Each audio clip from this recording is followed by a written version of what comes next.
निज मन मुकुर सुधार बरनौ रघुवर विमल जसु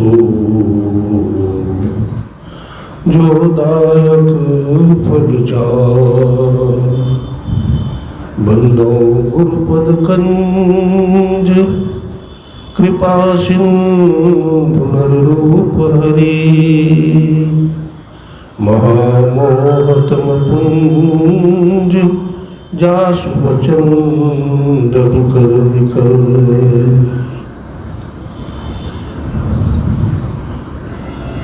अव्यक्त रूप में अनंत श्री विभूषित 20वीं सदी के जाज्वल्यमान प्रचंड मार्तंड संत सदगुरु महर्षि मही परमान जी महाराज के त्रैलोक पावन पाद पद्मों में कोटि कोटि नमन। गुरुदेव की मस्तिष्क स्वरूप ब्रह्मलीन पूज्यपाद महर्षि संत सभी परमान जी महाराज, उनके हृदय स्वरूप पूज्यपाद ब्रह्मलीन महर्षि साई स्वामी जी महाराज तथा संत मत के वर्तमान आचार्य महर्षि आनंदन परमान जी महाराज के चरण कमलों में कोटि कोटि नमन। मंच पर विराजमान हमारे पूज्यपाद स्वामी प्रमोद जी महाराज के चरणों में कोटि कोटि नमन। हमारे मंच पर विराजमान हमारे आदरणीय स्वामी नरेंद्र बाबा, हमारे प्रोफेसर साहब तथा हमारे इस आयोजन को कराने वाले श्रद्धेय श्री रामनाथ बाबू, सत्संग प्रेमी सज्जनों, भक्तिमती माताओं, बहनों, सबों को नमन करता हूँ, सबों को प्रणाम करता हूँ। आज बड़ी खुशी का दिन है कि हमारे पूज्यपाद स्वामी प्रमोद जी महाराज का दर्शन हो रहा है। और मैं तो अपना समय उन्हीं को दे दिया था, लेकिन उनका आदेश हुआ कि नहीं आप भी कुछ कहिए, तो मैं 2 शब्द आपको सुना देता हूँ। आज ग्रंथ पाठ में आपने सुना श्री रामचरितमानस से कर्म विषय पर बोले लखन मधुर मृदुबानी, अज्ञान विराग भगति रस सानी, काहू न को सुख दुख कर दाता, निष्कृत कर्म भोग सुनो मुराता। भगवान श्री राम अपने माता पिता के आदेश से 14 वर्ष के लिए वन में चले गए और भगवान पहला दिन कहाँ ठहरे? तमसा नदी के किनारे।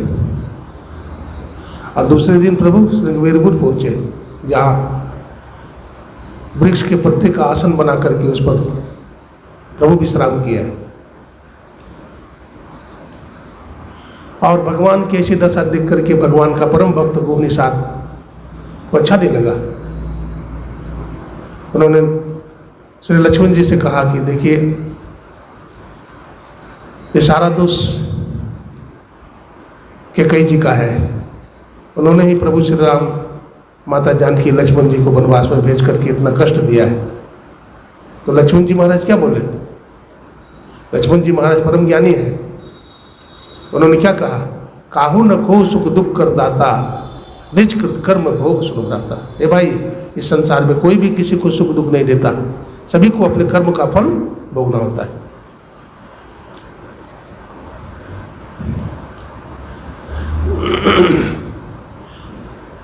लक्ष्मण जी महाराज कैसे वाणी बोले? मधुर वाणी बोले और ज्ञान वैराग भक्ति से सनी हुई वाणी बोले।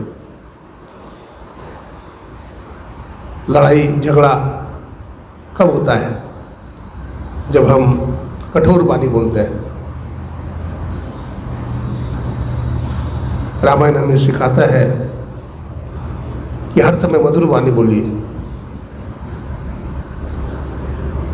बेमतलब की बात मत कीजिए। बात वही बोलिए जो बोलना चाहिए। उचित बोलिए, मीठा बोलिए, कम बोलिए, प्रभावकारी बोलिए।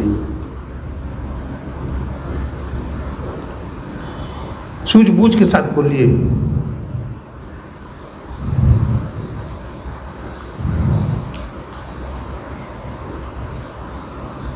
कर्म का फल सबको भोगना पड़ता है। माता कैकेयी का कोई दोष नहीं है, यह हमारा कर्म का फल है और कर्म का फल भोगने के लिए हम जंगल में आए हैं। घर में परिवार में यदि सब ऐसा ही सोच ले कि हमारे कर्म का फल है तो कोई दुख भी नहीं होगा और लड़ाई झगड़ा भी नहीं बढ़ेगा। रामायण बहुत अच्छा ग्रंथ है। रामायण प्रेम का ग्रंथ है, सहानुभूति का ग्रंथ है, महाभारत युद्ध का ग्रंथ है। रामायण से हमें शिक्षा मिलती है कि भाई भाई का प्रेम कैसा होना चाहिए, देवरानी जेठानी का प्रेम कैसा होना चाहिए। अगर हम छोटे बन जाते हैं तो युद्ध नहीं होता है, लड़ाई नहीं होती है।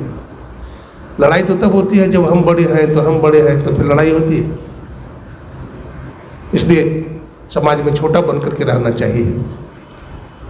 नानक नन्हा हो ही रहे, जैसे नन्ही दूब, अब बड़े बड़े बिरखा उखड़ गए, दूब खूब की खूब, है ना।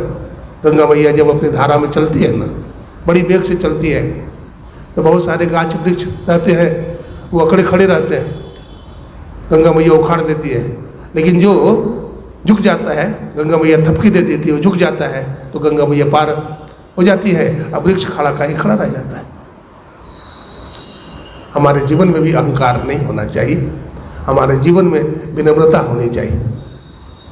मानस से बहुत शिक्षा मिलती है, बहुत प्रकार की शिक्षा है।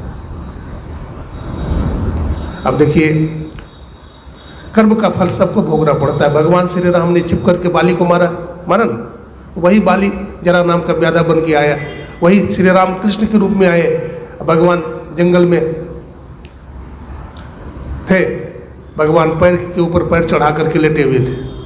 जरा ब्यादा ने देखा कि लगता है कोई हिरन जीभ निकाले खड़ा है, उन्होंने बाण मारा और बाण भगवान के चरणों में लगे।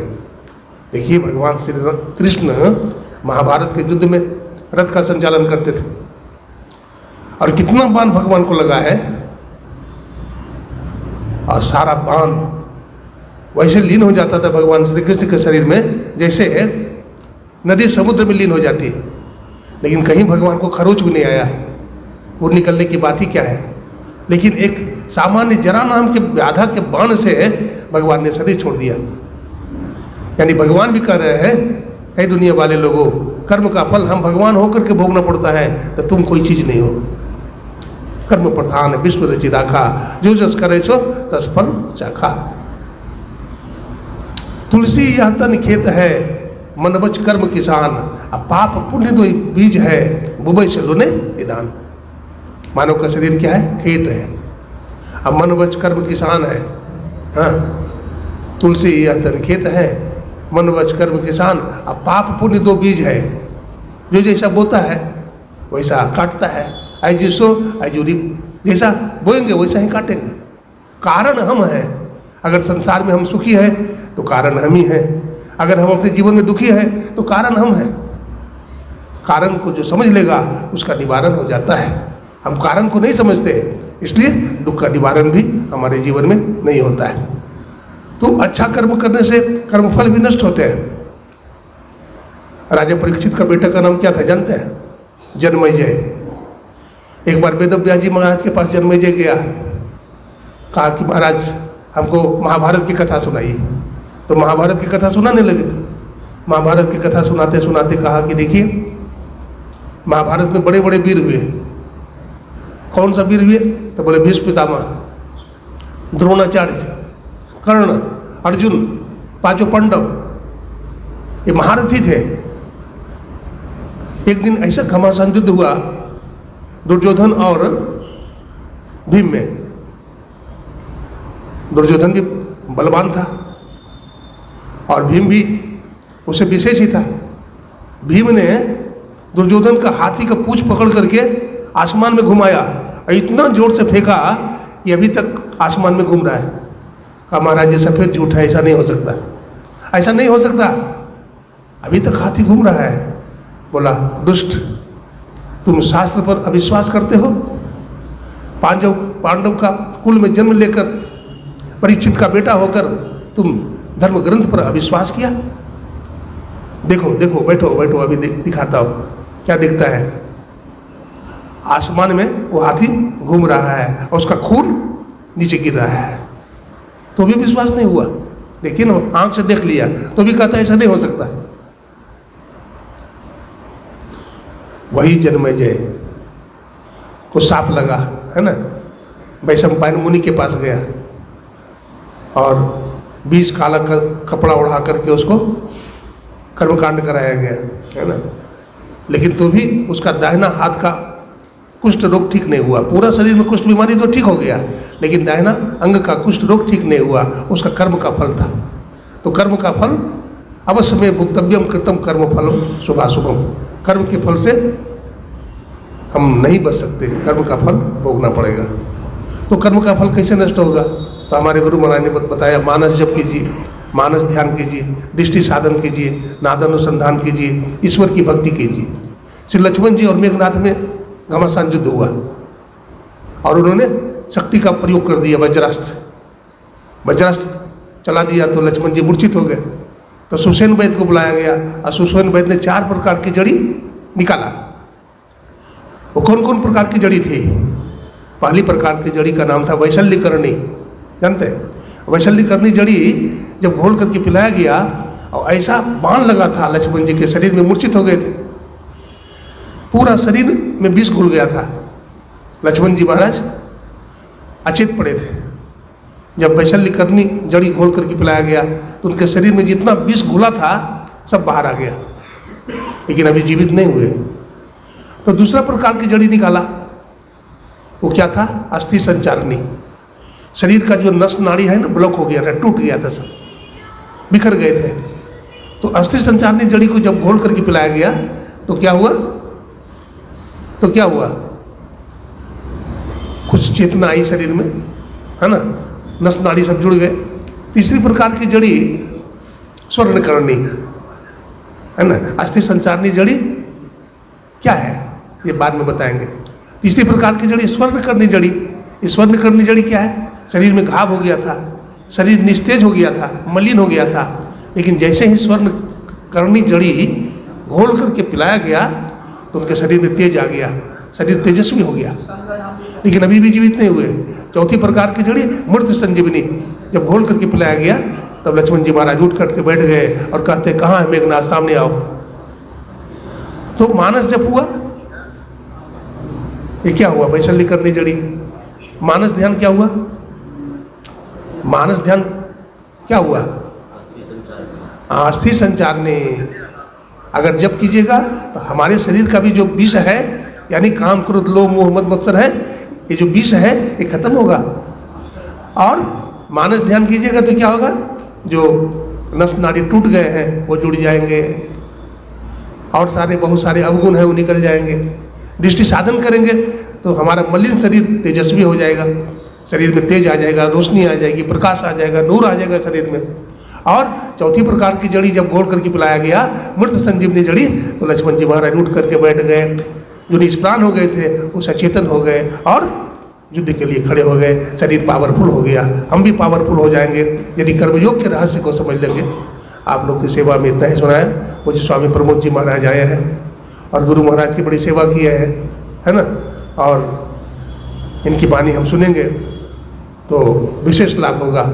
इनके श्री चरणों में हम नमन करते हैं, आप लोगों को भी नमन करते हैं, अपने वाणी को हम विराम देते हैं। श्री सद्गुरु महाराज की जय।